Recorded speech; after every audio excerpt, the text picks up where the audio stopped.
ಕೂಲಿ ಕೆಲಸ ಮಾಡಿಕೊಂಡು ಬರುವ ಸಂಬಳದಿಂದ ಸನ್ನಡತೆಯ ಬದುಕು ಸಾಗಿಸಬೇಕಾಗಿದ್ದ ಬಡ ಮಧ್ಯಮ ವರ್ಗದ ಮಂದಿಯ ಜೀವನವನ್ನೇ ಮದ್ಯದಂಗಡಿಗಳು ಹಾಳು ಮಾಡುತ್ತಿವೆ. ಸೂರ್ಯೋದಯಕ್ಕೂ ಮುನ್ನವೇ ಉಡುಪಿಯಲ್ಲಿ ವೈನ್ ಶಾಪ್ಗಳು ತೆರೆದು ಮದ್ಯಪಾನಿಗಳನ್ನು ಸ್ವಾಗತಿಸಿ ಅವರ ಬಾಳು ಹಾಳು ಮಾಡುತ್ತಿವೆ. ಉಡುಪಿ ನಗರದ ಸರ್ವಿಸ್ ಸಿಟಿ ಬಸ್ ಸ್ಟ್ಯಾಂಡ್ನೊಳಗೆ ಹೊಕ್ಕರೆ ಇಲ್ಲಿನ ನೈಜ ದರ್ಶನವೇನೆಂದು ಅರ್ಥವಾಗುತ್ತದೆ.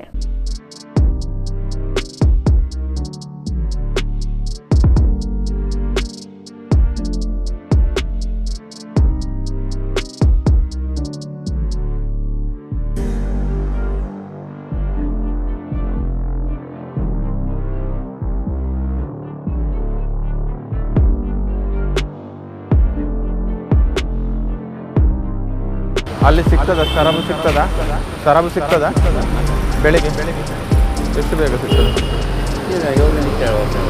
7 ಗಂಟೆ ಓಪನ್ ಮಾಡ್ತಾರೆ. ಜನ ಇದ್ದಾರೆ ಒಳಗೆ?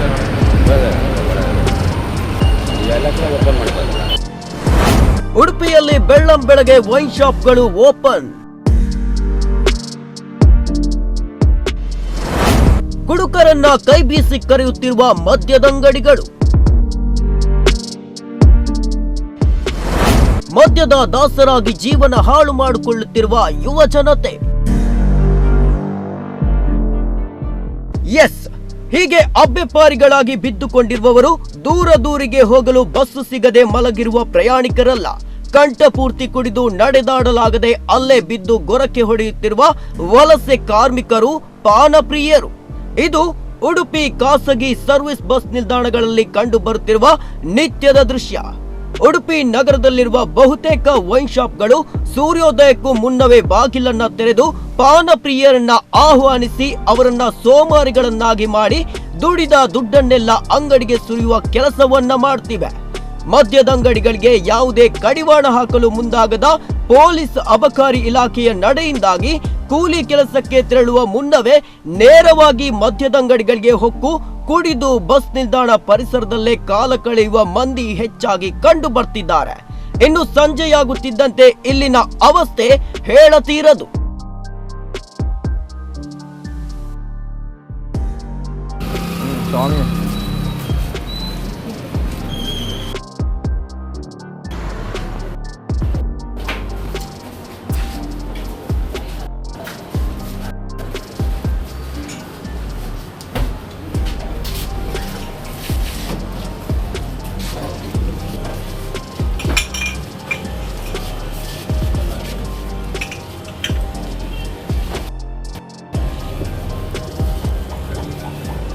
ಸಾರ್ವಜನಿಕ ಬಸ್ ನಿಲ್ದಾಣದಲ್ಲಿ ಕುಡುಕರ ಹಾವಳಿ ಹೆಚ್ಚಾಗಿರುವುದರಿಂದ ಮಹಿಳೆಯರು, ವಿದ್ಯಾರ್ಥಿನಿಯರು ಹಾಗೂ ಮಕ್ಕಳೊಂದಿಗೆ ಪ್ರಯಾಣಿಸುವ ಕುಟುಂಬಗಳು ತೀವ್ರ ಮುಜುಗರ ಮತ್ತು ಆತಂಕ ಎದುರಿಸುತ್ತಿವೆ. ವಲಸೆ ಕಾರ್ಮಿಕ ಮದ್ಯಪಾನಿಗಳ ಹೊಡೆದಾಟ, ಗಲಾಟೆ, ಕೆಟ್ಟ ಬೈಗುಳಗಳು ಇಲ್ಲಿ ನಿತ್ಯ ಕಾಣುವ ದೃಶ್ಯಗಳು. ಇವರಿಂದ ವಾಹನಗಳ ಸಂಚಾರಕ್ಕೂ ಅಡ್ಡಿ, ಅಪಘಾತಕ್ಕೂ ಕಾರಣವಾಗುತ್ತಿದ್ದಾರೆ. ಸಾರ್ವಜನಿಕ ಜಾಗದಲ್ಲೇ ಮಲಗಿ ಗಲೀಜು ಮಾಡುವುದರಿಂದ ಪರಿಸರವು ದುರ್ನಾತ ಬೀರುತ್ತಿದೆ. ಸಂಪಾದನೆ ಹೆಚ್ಚಾಗಿದ್ದರಿಂದ ಕುಡಿತದ ಪ್ರಮಾಣವೂ ಹೆಚ್ಚಾಗಿದೆ. ಆದರೆ ಕುಡಿತವನ್ನ ಅವರಾಗಿಯೇ ಬಿಡಬೇಕು. ವೈನ್ ಶಾಪ್ಗಳಿಗೆ ಕಾನೂನು ಪ್ರಕಾರ ಕಡಿವಾಣ ಹಾಕಬೇಕು. ನಮ್ಮ ಸಮಿತಿಗೂ ಅಕ್ರಮ ಮದ್ಯ ಮಾರಾಟದ ಬಗ್ಗೆ ನಮಗೆ ದೂರು ಬರುತ್ತವೆ, ಆದರೆ ಪೊಲೀಸರೇ ಈ ಬಗ್ಗೆ ಕ್ರಮ ವಹಿಸಬೇಕು ಎನ್ನುತ್ತಾರೆ ಸಮಾಜ ಸೇವಕ ನಿತ್ಯಾನಂದ ಒಳಕಾಡು. ಈಗ ಉಡುಪಿ ಜಿಲ್ಲೆಯಲ್ಲಿ ವಲಸೆ ಕಾರ್ಮಿಕರ ಸಂಖ್ಯೆ ಬಹಳಷ್ಟು ಬರ್ತಾರೆ. ಯಾಕಂತ ಹೇಳಿದ್ರೆ ಇಲ್ಲಿ ಕೆಲಸ ಕಾರ್ಮಿಕರು ಇಲ್ಲಿ ಲೋಕಲ್ ಆಗಿ ಇಲ್ಲದ ಕಾರಣ ಬೇರೆ ಬೇರೆ ಜಿಲ್ಲೆಯಿಂದ ಇಲ್ಲಿ ನಮ್ಮ ಕೆಲಸಕ್ಕೋಸ್ಕರ ಬರುವಂಥ ರಿವಾಜಿ ಈ ಇತ್ತೀಚೆಗೆಲ್ಲ ಒಂದು ಸುಮಾರು 5-10 ವರ್ಷಗಳಿಂದ ಇದ್ದೇವೆ.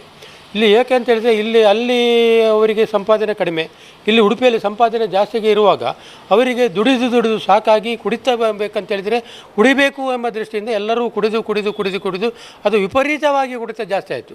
ಯಾಕಂತ ಹೇಳಿದರೆ ಸಂಪಾದನೆಗೆ ಜಾಸ್ತಿಗಿಂತ ಕುಡಿಯುವುದು ಜಾಸ್ತಿಯಾಗಿ ಎಲ್ಲೆಲ್ಲಿ ಮತ್ತು ಬಸ್ ಸ್ಟ್ಯಾಂಡಲ್ಲಿ, service bus stand, city bus stand ಎಲ್ಲೆಲ್ಲೇ ಬೀಳುವಂಥ ಪರಿಸ್ಥಿತಿಯು ಇವಾಗ ಕಂಡುಕೊಂಡಿದ್ದೇವೆ.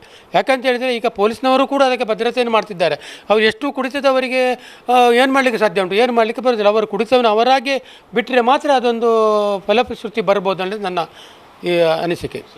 ಈಗ ಕಾನೂನು ಪ್ರಕಾರ, ಸರ್ಕಾರದ ಕಾನೂನು ನಿಯಮ ಪ್ರಕಾರ ಈ ಒಂದು ವೈನ್ ಶಾಪು, ಬಾರುಗಳೆಲ್ಲ 10 ಗಂಟೆ ನಂತರನೇ ಓಪನ್ ಆಗುವಂಥದ್ದು. ಇವಾಗ ಇಲ್ಲಿ ಏನು ಮಾಡ್ತಾರೆ ಅಂತ ಹೇಳಿದರೆ ಹಲವು ವೈನ್ ಶಾಪುಗಳಲ್ಲಿ ಈ ಸ್ಥಳೀಯ ಒಂದು ವೈನ್ ಶಾಪುಗಳಲ್ಲಿ ಹಗಲೊತ್ತಿಗೆ ಬೇಗ ಬಂದು ಅಲ್ಲಿ ಕೊಡುವಂಥ ರಿವಾಜಿಯನ್ನು ಮಾಡಿದ್ದಾರೆ. ಯಾಕೆಂತ ಹೇಳಿದರೆ ಕೂಲಿ ಕಾರ್ಮಿಕರಿಗೆ ಸರ ಇಲ್ಲದೆ ಕೆಲಸ ಮಾಡಲಿಕ್ಕಾಗೋದಿಲ್ಲ.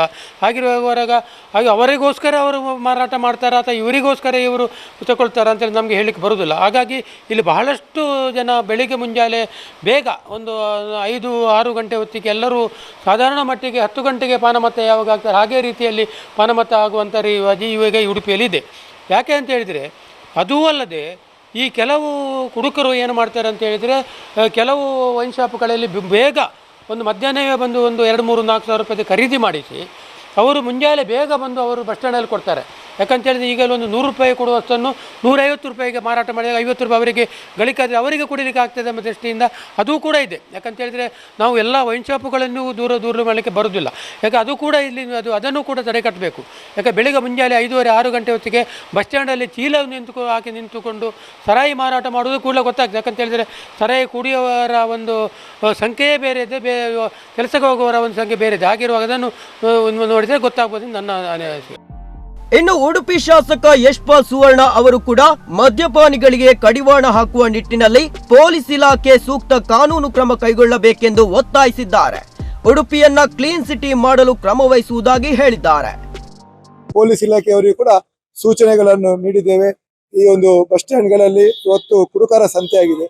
ಬರುವಂತ ಪ್ರವಾಸಿಗರಿಗಿರ್ಬೋದು, ಬರುವಂತ ಪ್ರಯಾಣಿಕರಿಗೆ ಅದರ ಪ್ರಯೋಜನವನ್ನು ಪಡ್ಲಿಕ್ಕೆ ಆಗ್ತಿಲ್ಲ. ಯಾಕಂದ್ರೆ ಅಲ್ಲಿ ಬೇರೆ ಬೇರೆ ಜನರು ಕುಡಿದು ತಿಂದು ಕೊತ್ತು ಅಲ್ಲಿ ಬಿತ್ಕೊಳ್ಳುವಂತ ಪರಿಸ್ಥಿತಿ ಆಗಿದೆ. ಅದರಿಂದಾಗಿ ಪೊಲೀಸ್ ಇಲಾಖೆಯವರಿಗೂ ಕೂಡ ಈಗಾಗಲೇ ಸೂಚನೆಗಳನ್ನು ಕೊಟ್ಟಿದೆ. ಎಚ್ಚೆತ್ತುಕೊಳ್ಳದಿದ್ರೆ ಸಂಬಂಧಪಟ್ಟ ಇಲಾಖೆಯ ಅಧಿಕಾರಿಗಳ ಮೇಲೆ ಸೂಕ್ತ ಕ್ರಮಕ್ಕೆ ಮೇಲಧಿಕಾರಿಗಳಿಗೆ ಸೂಚಿಸುವಂತೆ ಕೆಲಸವನ್ನು ಮಾಡ್ತೇವೆ. ಅದರ ಜೊತೆಗೆ DC ಅವರ ಗಮನ ಕೂಡ ತಂದಿದೆ. ಒಟ್ಟಾರೆ ಉಡುಪಿ ನಗರ ಒಂದು ಸ್ವಚ್ಛ ನಗರ, ಗ್ರೀನ್ ಸಿಟಿ, ಕ್ಲೀನ್ ಸಿಟಿ ಆಗಬೇಕೆಂಬ ನಮ್ಮ ಉದ್ದೇಶ. ವಲಸೆ ಕಾರ್ಮಿಕರ ಯುವ ಜನತೆಯ ಬದುಕನ್ನ ಹಾಳು ಮಾಡುವ ಕೆಲವು ವೈನ್ ಶಾಪ್ಗಳಿಗೆ ಕಡಿವಾಣ ಹಾಕುವ ಕೆಲಸವನ್ನ ಪೊಲೀಸ್ ಇಲಾಖೆ ಮಾಡಬೇಕಿದೆ. ಪ್ರವಾಸಿ ನಗರಿ ಉಡುಪಿಗೆ ಸಾವಿರಾರು ಮಂದಿ ಆಗಮಿಸುತ್ತಿದ್ದು, ಹೃದಯ ಭಾಗದಲ್ಲೇ ಇರುವ ಬಸ್ ನಿಲ್ದಾಣದಲ್ಲಿ ಕಂಡು ಬರುತ್ತಿರುವ ಕುಡುಕರ ವರ್ತನೆಗಳಿಗೆ ಕಡಿವಾಣ ಹಾಕಬೇಕಿದೆ.